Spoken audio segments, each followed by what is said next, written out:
இரக்கத்தில் ஐஸ்வர்யம் உள்ளவருடைய மேலான நாமம் இன்றும் இன்னும் சதா காலங்களிலும் மகிமைப்படுவதாக. பிரியமான கர்த்தருடைய பிள்ளைகளே, இந்த காலை தியானத்திலும் கூட உங்களை சந்திப்பதிலே கர்த்தருக்குள் மிகுந்த மகிழ்ச்சி உள்ளவளாக இருக்கிறேன். இந்த நாளிலும் கூட நம்முடைய சிறிய தியானத்திற்கு ஆதாரமாக இந்த நேரத்தில் கர்த்தர் கொடுத்த வார்த்தையை நாம் தியானிக்கும்படியாக நான் எடுத்துக்கொண்ட வேத பகுதியானது 2 நாளாகவும் 22ஆம் அதிகாரத்தை நம்ம வாசிக்கும் போது, முதலாவது நம்ம பார்க்கிறோம் 2 நாளாகமத்தில் நம்ம யாரை குறித்து பார்க்கிறோம்னா, நம்ம ஏசபேல் அத்தாலியாளுடைய குடும்பங்களை குறித்து நம்ம பார்க்க முடியலையா.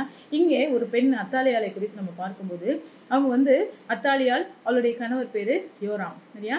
ஏசபேல் அவளுடைய கணவர் பேரு ஆகாப். ஏசபேல் யாரு? அத்தாலியாளுடைய தாயார் என்று சொல்லி நம்ம பார்க்க முடியலையா.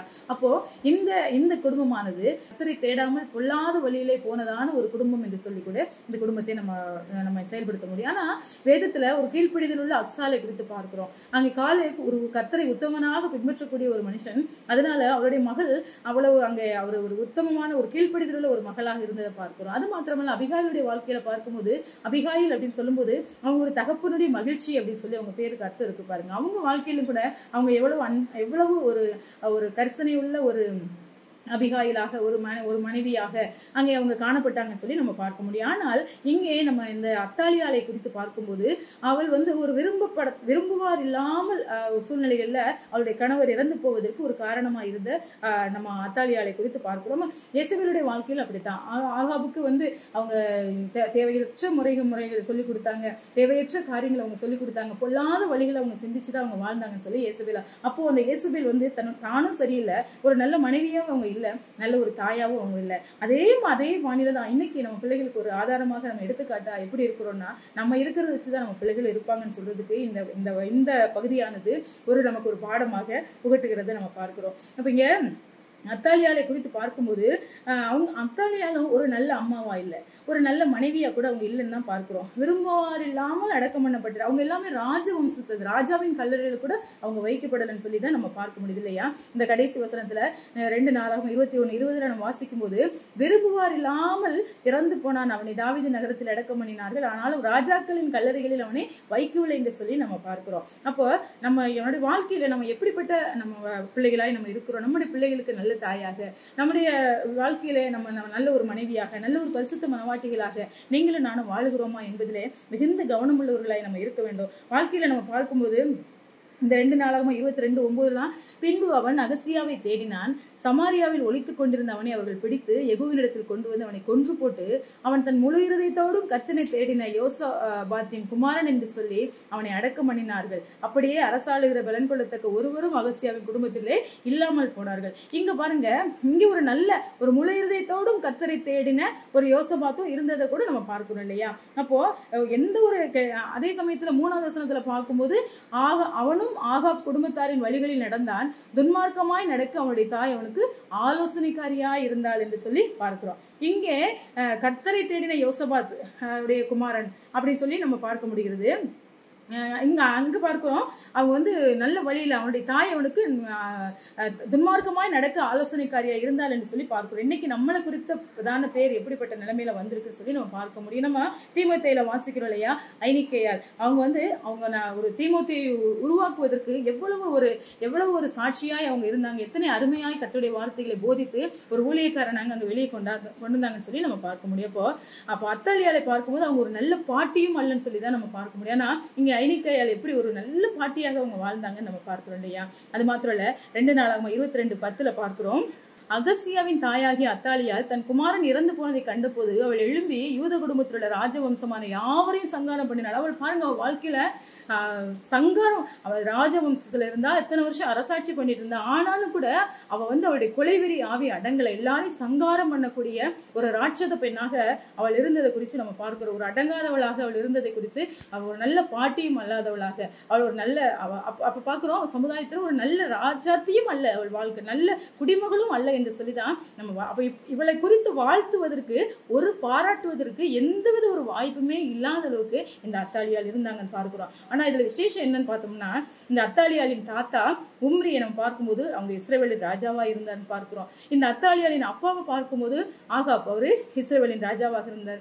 இந்த அத்தாலியாளுடைய கணவரை பார்க்கும்போது யோராம் அவரு யூதாவின் ராஜாவா இருந்ததை பார்க்கிறோம். அவருடைய மகன் அத்தாலியாளுடைய மகன் பார்க்கும்போது அகசியா அவரும் யூதா ராஜாவா இருந்த இஸ்ரவேல் ராஜாவா இருந்தது கூட நம்ம பார்க்க முடியுது. பாருங்க, இத்தனை ராஜவம்சத்துல பிறந்த அவங்களுக்கு அந்த சங்காரம் பண்ணக்கூடிய என்ன ஒரு ஒரு ஒரு தேவையற்ற ஒரு சிச்சுவேஷனுக்குள்ள அவங்க கடந்து போறதை நம்ம பார்க்க முடியுது இல்லையா? அவ்வளவு பழிவாங்கும் எண்ணம் அவங்களுக்குள்ள இருக்கு பாருங்க.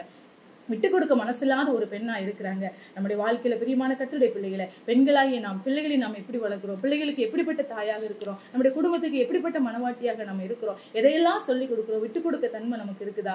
எதையுமே ஆசைப்படாத அளவுக்கு கர்த்தர் நமக்கு கொடுத்தது போதும், இருந்தது போதும் என்று சொல்லி குணசாலியான ஸ்திரீகளாய் நாம் வாழுகிறோமா? பொல்லாத வழிகளை தெரிந்தெடுத்து கொடுக்கிறவளாய், பொல்லாத நிலைமையில, பொல்லாத சூழ்நிலையில நம்மளுக்குன்னு கொடுக்கப்பட்டதான இந்த ஆஸ்தி அந்தஸ்தை அனுபவிக்க முடியாத நிலைமையில நம்ம வாழ்ந்து கொண்டு இருக்கிறோமா என்பதை நீங்களை நான் யோசிக்கக்கூடியவர்களாக இருக்கிறோம். வெளிப்படுத்தின 1:6 நம்ம வாசிக்கும் போது, நன்மையும் நம் தேவன் பிதாவிற்கு முன்பாக ராஜாக்களாய் ஆசாரியர்களாய் மாற்றி இருக்கிறார் இல்லையா இந்த நாட்கள்ல. ஆனா இவங்க ஆதி காலத்திலேயே ராஜாக்களாவே இருந்தவங்க. ஆனா ஆண்டவர் நம்மளை என்ன செஞ்சிருக்கிறாரு? அவருடைய சொந்த ரத்தத்தினால நம்மளை கழுவி சுத்திகரித்து நம்மை ராஜாக்களாய் ஆசாரியர்களாய் அவருக்கு முன்பாக நம்மளை மாற்றி இருக்கிறார். பிரியமானவர்களே, நம்ம எப்படிப்பட்ட நிலைமையில நம்ம ஜீவிக்க வேண்டும்? இங்க நம்ம பார்க்கிறோம் 2 நாளாகமும் 22:11 நம்ம வாசிக்கும் போது, ராஜாவின் குமாரத்தியாகிய யோசிபியாத் கொன்று போடப்படுகிற ராஜகுமாரருக்குள் இருக்கிற அகசியாவின் ஆண் பிள்ளைகளாகிய யோவாசை களவாய் எடுத்துக்கொண்டு அவனையும் அவன் தாதியையும் சைன வீட்டிலே வைத்தாள். அப்படியே அத்தாலியால் அவனை கொன்று போடாதபடிக்கு ராஜாவாகிய யோராமின் குமாரத்தையும் ஆசாரியனாகிய யோய்தாவின் பெஞ்சாதியுமான யோசிபியாத் அவனை ஒளித்து வைத்திருந்தாள். அவள் அகசியாவின் சகோதரியா இருந்தாள்.